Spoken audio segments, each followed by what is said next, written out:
Hi, boys and girls. I'm Mrs. Warren from West Elementary School Library. I am the school librarian over at that building, and I hope that everyone is being healthy and safe at home. I hope that you are doing well and that your families are doing well. And in honor of the fact that we are having to do a little bit more of a virtual school space, I thought I would do a read aloud with you to post online. Now, I would encourage older brothers and sisters to try to do lots of read alouds with your younger brothers and sisters. So if you're in third or fourth or fifth grade, share it with a younger brother or sister. It doesn't have to be the book that we're going to be reading today. I'm going to have this one that you can be watching. But if you have a really nice title at home, please feel free to share it with someone you care about. All right, so today I'm going to be reading you one of my favorites. This is I Broke My Trunk. It is written and illustrated by Mo Williams. He gave us permission to be able to share out his books during the coronavirus kind of like holding off on school time. And so I thought I would share one of my favorite ones. I love all of his Elephant and Piggy books, but this one in particular always makes me giggle, and I thought, you know what, this would be a good time for a laugh. What's neat about this book is that it has Piggy, who is right here, and Gerald, who is right here. All of the books have these characters in them because they're a series book. And what's great as well is that Mo Williams is an author, but he's also an illustrator. For people who don't remember, that means that he is the writer of the book, but he also is the drawer of all the pictures. So it's a lot of creativity in one nice story. After we're done reading the story, we're going to actually do a little bit of drawing ourselves, so we get to be a little bit of an illustrator today. And if you want to write a story about what we've illustrated, then you can be an author and an illustrator. That might be an idea to do at home. So, I broke my trunk. Oh, and even as I open into the very first page of the book, I see that there's the inside book papers, and there is Gerald, and his trunk is not looking so great, and there's a doctor who's a cat who's checking him out. And I wanted to show you this page too because it was actually signed by the author, Mo Williams. He signed this book for me when a friend of mine actually went and saw him. She met him and had this signed for me since she knew that I loved his book so much, being a librarian. I have not seen Gerald today. Why? And I love right here, boys and girls, that we see that this is Piggy thinking this because we see that there are those little circles going up, and that means it's a thought bubble instead of a speech bubble. And here comes Gerald. Gerald, what happened to your trunk? I broke my trunk. How did you break your trunk?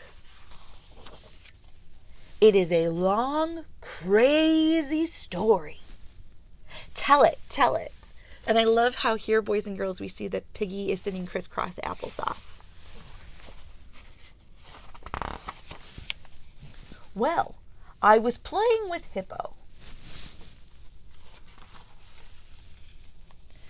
Then I had an idea. I wanted to lift Hippo onto my trunk. Why? Because. Okay. So I lifted Hippo onto my trunk. But a hippo on your trunk is heavy. Is that how you broke your trunk? No, there is more to my story. Then Rhino showed up. And there he is trying to balance him. Like, Rhino wanted a turn. What did you do? I lifted both of them onto my trunk. So we see them both there on top of each other. If this doesn't make you get a good giggle, I don't know what does. But a hippo and a rhino on your trunk are very heavy. Is that how you broke your trunk? No, there is more to my story. Then Hippo's sister showed up. Hippo has a sister? A big sister.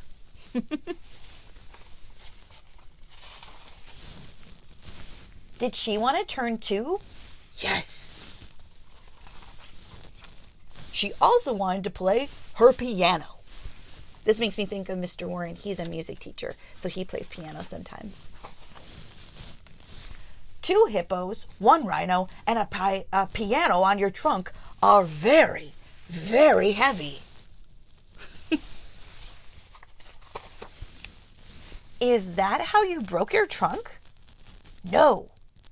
This is a long, crazy story. Gerald? How did you break your trunk? I love her hands like, Arr. Well, I was so proud of what I had done that I ran to tell my very best friend about it. But I tripped and I fell. Whoomp.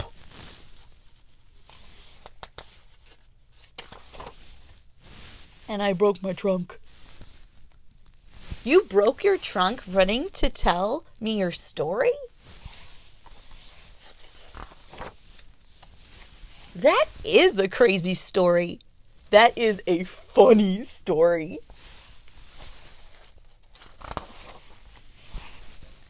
I want to tell somebody your crazy story. There she goes. She's running. Whomp. Piggy, what happened to your snout? Says a little squirrel. It is a long, crazy story.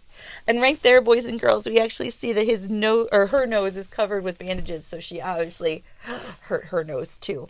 And now I'm going to the very back of the book. And again, we see that there are these gorgeous illustrations that are even on the back cover of the book. And if you look, there's someone who is snuck into the very end of the story. This right here, boys and girls, is the pigeon. And if you're a fan of Mo Willems' books, you'll notice that the pigeon shows up in a bunch of his stories. There actually is a whole series of books that he wrote that have the pigeon in them. He's got books like Don't Let the Pigeon Drive the Bus and Don't Let the Pigeon Stay Up Late. And the pigeon doesn't want to go to sleep in that one. It's really funny. What's neat, though, is that Mo Willems says that the pigeon's jealous of all the other stories that he's not in, so he likes to sneak into each one of them. And I often have my students, when they're at West Elementary, going through the books trying to find the pigeon in all the other stories that don't have him as a main character. But he hid right at the very, very end of the book. And in honor of that, we're going to be doing our own pigeon illustration today. So I'm going to give you a minute to grab either a pencil or a crayon or maybe even a marker and a piece of paper. If you'd like to illustrate, just pause the video for a second and go get those things. While you're doing that, I'm going to actually pick up mine too. So I've got my pen right here, and then my big sheet of paper.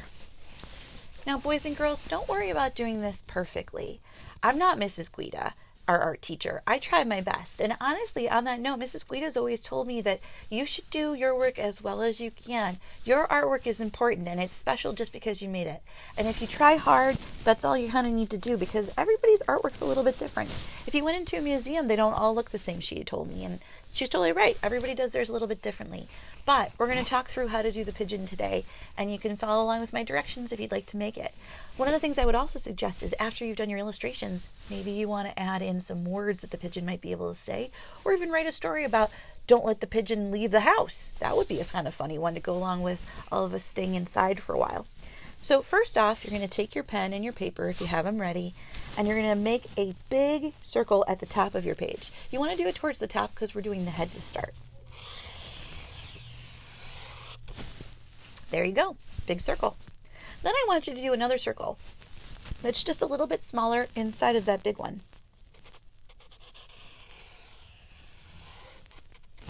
There you go. Now you're going to do a third circle inside of the one that you just did. And this time, you're going to color it in. You might have guessed we're actually making the eye inside of the pigeon at this point.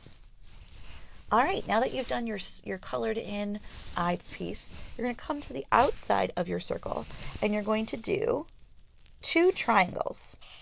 I like to think of this as almost like mountains that are on their side, like this, okay? Then you're going to come to the center of your big circle over here, and you're going to draw one straight line down like this, and a second one right next to it. If you might have guessed, this is the neck part of our pigeon. And what's nice about this pigeon is that he's kind of a fancy one. So he's got a little bit of a collar right here. And to do that, you just draw 2 straight lines going the opposite direction at the top of the neck. All right, now we're getting to the part that I actually find to be the trickiest. But I know you can do it if you take your time. And don't feel rushed to do this. You can replay the video over and over again if you need to see the directions a couple times. Take your pen or your pencil or your crayon. Go from this spot on the neck, and you're going to draw another triangle coming off the back of your pigeon. You're not going to close up the triangle, but you can do this part right here. All right, now that you've done that, you're going to do the tummy, because this was the wing part of the pigeon. Now we're going to do the tummy part. I'm going to take and go from this little spot and do half of a circle so that it goes from here all the way around and ends where our triangle was before. This is the tummy part of your pigeon, okay? Now that I've done that, there are just a few extra parts to do. I'm going to draw 2 straight lines down from where the tummy was, and that's going to be the feet of our pigeon. I'm going to come back over here to the triangle, and I'm also going to add another tiny little triangle inside. There we go with the wing. And last but not least, we have to add some feet. So I'm going to do another little triangle right here and another triangle right here so that my pigeon looks like this. You might want to give your pigeon a little speech bubble coming out of the mouth. I'm not going to draw it right now because I can't see from this angle very well. But you could have them having an adventure or talking to other characters. Maybe you want to add an elephant or a pig to the group. You can be as creative as you'd like. Remember, the stories that we make are sometimes the most fun to share with ones that we love. And on that note, I'll be coming back over the next couple weeks with other videos that will be about books, some will be about technology, and some of them might just be telling you what I'm up to. I hope everyone's getting some good reading in, and I wish you all well.